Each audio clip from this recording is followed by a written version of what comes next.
Hi, so I wanted to let you know that both of these books have an awful lot to do with helping you learn how to regulate your body, but this is the one that gives you most of the information because this book is all about being able to help individuals that have anxiety or depression and be able to shift into inner peace and has everything to do with being able to shift your body into that inner peaceful state as well.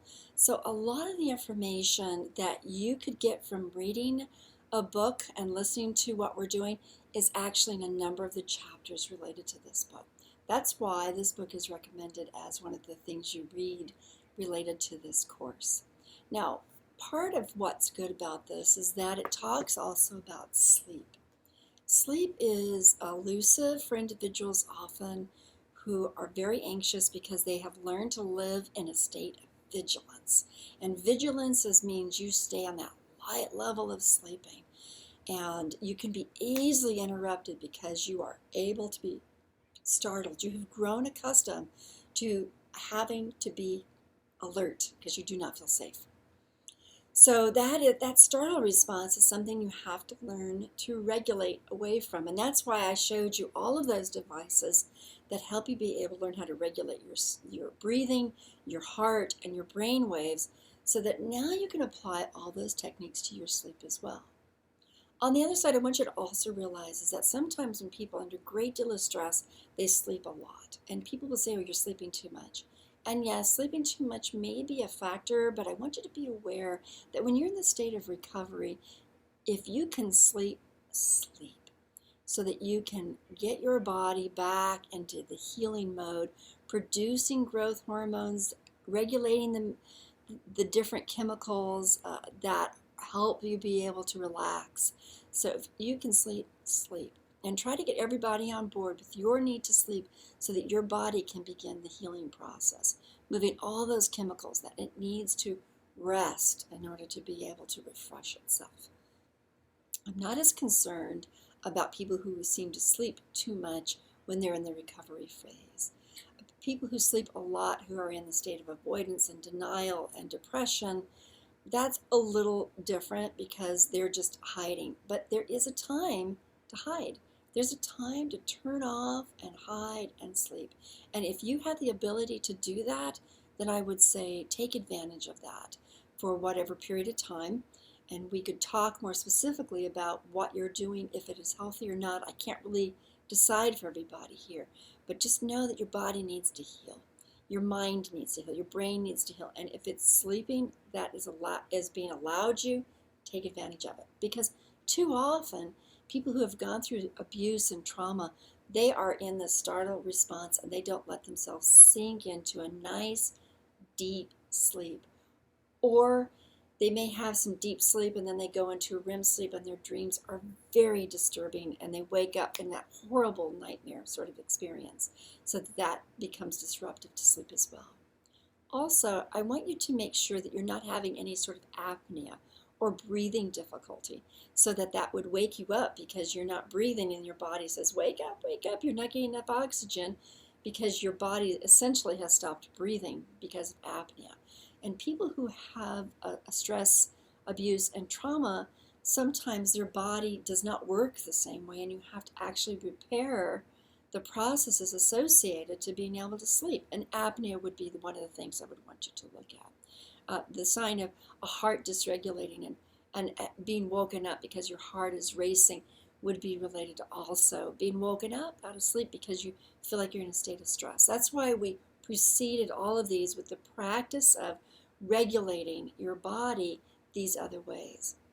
Also be aware that if you have the sleeping patterns where you're taking naps in the day and then you're staying up really late at night and then you go to sleep really late at night when you finally kind of crash, but then you wake up too early in the morning, you're not getting your 6 to 9 hours of continuous sleep.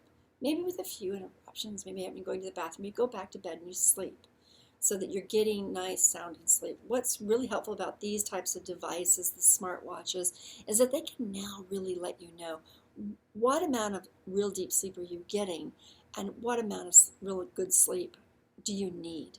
What levels are you sleeping at? How much dreaming are you doing that you don't even know you're doing which is a good thing. That means that not all your dreams are turning into nightmares. So it's really good to have a device like this. If you don't already know how well you're sleeping, if you don't have a sense of it, and you're feeling very tired all the time, feeling like you don't wake up from a full night's sleep, or you feel often interrupted by your own thoughts, your own racing activity in your brain, or your own nightmares, then you want to kind of know, am I getting enough sleep in addition to the fact that I'm having nightmares, or do I not get enough sleep because the nightmares are waking me up? Because you may be actually getting enough sleep, but nonetheless having nightmares. So you want to be able to measure it, and these types of smart watches are really helpful along those lines, giving you the type of feedback that if you can't give yourself the feedback, you're getting it from someplace. Okay, so now let's talk about different ways you can put yourself to sleep. Putting yourself to sleep is essentially kind of like putting your brain to rest. Now, different people do different things. For some people, their brain goes to rest when they're watching TV and they fall asleep to the TV. They set their TV on a timer and the timer goes to sleep and they're sound asleep. It's a little bit like being told a story. Another way that people put themselves to sleep is being able to have some sort of regulated sound, like a metronome, so that they hear the rhythm, and that metronome matching in the rhythm of their heart and the rhythm of their breathing, so that they become very involved in the sound of that. You might have watched a recent episode on Amazon with Ryan. Oh, why can't I remember it? But Ryan, where he has the metronome going on in the background. That is a way of helping you to have the sounds of either waves that are rhythmic may help you. For some people, it keeps them awake. The sounds of birds may help you. The sounds of something rhythmically coming and going may help you. It may also keep you awake. You have to find out your own pattern. One of the ways I like to do it is, if I cannot put myself to sleep because I have racing thoughts, is I read myself to sleep, or I use an audio book that has a sleeping timer on it, and it gradually the volume goes down, and then I fall asleep to that. Or I actually tell myself a story. And that story has to be very imaginative. 3 amazing characters that are really animated and bizarre and odd, and that they go through an adventure. And I just make up this story and keep going until finally I put myself to sleep on my own story. The benefit of these 3 activities is that you're occupying your mind to pay attention to some information that eventually turns off. Some people go to sleep listening to music on their radio. But the problem is that you want that radio to be consistent, as opposed to suddenly there's a blaring bit of music that's going to wake you up. So there are many relaxation and sleep tapes, I was going to say, CDs, better yet, YouTubes. And so the YouTubes will play all night long. You have 8 hours of nonstop whatever. Now, I actually find that many of those actually keep me awake because they are at a certain frequency or amplitude or rhythm that actually keeps my brain very activated. Now, in the previous one, we talked about brain waves. So learning how to move your brain waves into delta and theta while you're using the Muse device or the NeuroSky device teaches you what it's like to feel like you are going into that sleep. And you can actually use those devices to put yourself to sleep. It's a little awkward. You wake up with this thing on your head, but it can be done. It's this theta and delta capacity to move into that hypnotic state of relaxation that you want to be able to move into. Now, another thing that really gets in the way of people being able to go to sleep is, I have to get to sleep, I have to get to sleep, I have to get to sleep. And that is a problem, is just that you're telling yourself you have to get to sleep as opposed to giving yourself entertaining sorts of ways to flow yourself into sleep instead of feeling desperate to get to sleep. Now, how about using sleep aids? Well, one sleep aid that you might consider would be tryptophan, another one would be melatonin. These are 2 natural amino acids in your body, both of which have a lot to do with the regulation of getting yourself relaxed. So some people have found that taking melatonin 45 to 30 minutes before they go to bed means that by the time they go to bed, they're very relaxed. Some people use the melatonin with GABA, and it makes them very relaxed. Some people have tryptophan, like I was saying, using warm milk with vanilla, or turkey meat with wheat bread. That's tryptophan. You can also take it in tablet form. That doesn't work for everybody. It isn't everybody's best remedy. I find that these things, though, are less intrusive than actually using the medications that are available. But if you are going to use the medications, lots of ways you can do it. I can't really advise one way or another. Some people might use just a little bit of Benadryl to make themselves go to sleep. Other people might use actual sleep aids and just use a bit and then decrease them as they go along until they actually learn how to sleep. But here's what you need to understand. Sleep is extremely important because your sleeping allows you to have certain hormones like growth hormones or like melatonin that allow you to be able to repair the damage in your brain that was done by abuse and trauma. And so we want your brain to have this free space to be able to do whatever processing takes place as in dreams, but at the same time to be very still so the rest of the body can recuperate in this completely autonomic nervous system sort of response. Everything in your body gets to rest. And in that process of allowing that, you rebuild the biochemistry in you that allows you to be able to overcome and recover a lot faster. So sleep is incredibly important. Now, a lot of people talk about, well, I can't go to sleep at certain times, but it is ideal. I'm going to give you an ideal formula, but it isn't everybody's formula, is to go to bed between 10 and 10:30, because at 11 o'clock, your melatonin starts kicking in. If you can go to bed at 9, that's fine too. But somewhere between 9 and 11, if you can go to bed and get yourself into the sleep state, your melatonin really kind of sets off at that time, and you've got a good amount of it by about 2 or 3, so that works for you. I'm saying it a little colloquially, but that'll get the idea across. And then you want to be able to sleep as uninterruptedly as possible, anywhere from 7 to 9 hours. Okay, that would be your ideal. People who go to sleep really, really late, you still need to get your 7 to 9 hours. And when you're going to bed really, really late, you have to make sure that all your lights are off, all your LEDs are off, all the different sounds or activities. You want to make sure that any of those things that would interrupt your sight, you don't want any light into your eyes as much as possible.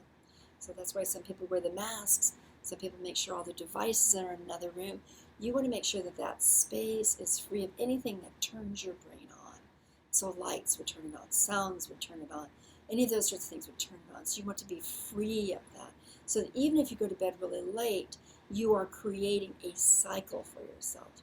Now, it would be optimal to go to bed at between 9 and 10:30 for your body's recovery process as it relates to cortisol. That is the overall normal research. But for those individuals that can get a full amount of sleep at a different shift during the day, the key is to get that full, deep sleep.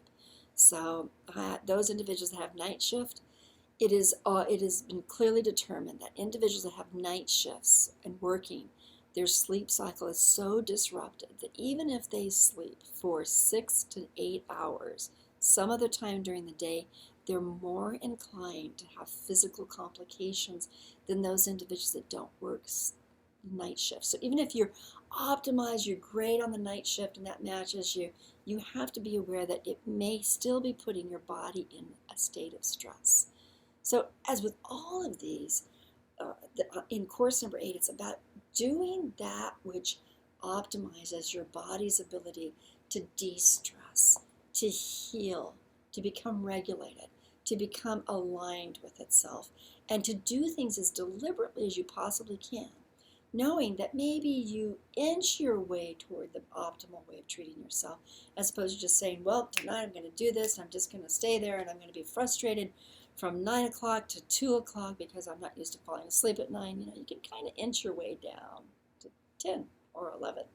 So you don't have to jump right into it. But, if you want to go ahead and do that, you can do that as well. And it may take a while for your body to realize, I'm really going to go to bed at 10 and I'm really going to wake up 8 hours later and not take a nap. Now let's talk about those naps, because we do find that individuals that have good solid sleep at nighttime that still take a nap in the afternoon, that the 20 to 40 minute naps can be very healing, very organizing, and very refreshing. And that's one reason why people practice meditations using devices such as the Muse, which I showed you in the previous class, and also just using their ability to meditate or go into a hypnagogic state, because it can be very, very refreshing. And if you need to avoid something and you just need that little bit of respite, it's a nice idea to be able to just go into a nap. But the thing is that if you're going into a really long nap, you have to wonder, is this going to make it so that I've dysregulated my nighttime sleeping or the dark time sleeping, because you want your room to be as dark as possible so your brain rests. Okay, I hope that all helps in terms of these ways of regulating yourself. And in the next one, we're going to talk about things you need to probably be aware of as a stress enters into your body through abuse and trauma. That isn't like a lot of fun, but you want to be aware of it. And I'm going to start that off talking a little bit about nutrients such as vitamin, minerals, and then we're going to talk about some other stuff. So these 5 have been related to what you can do, and the other one is what you need to make sure other people can help you with. Bye.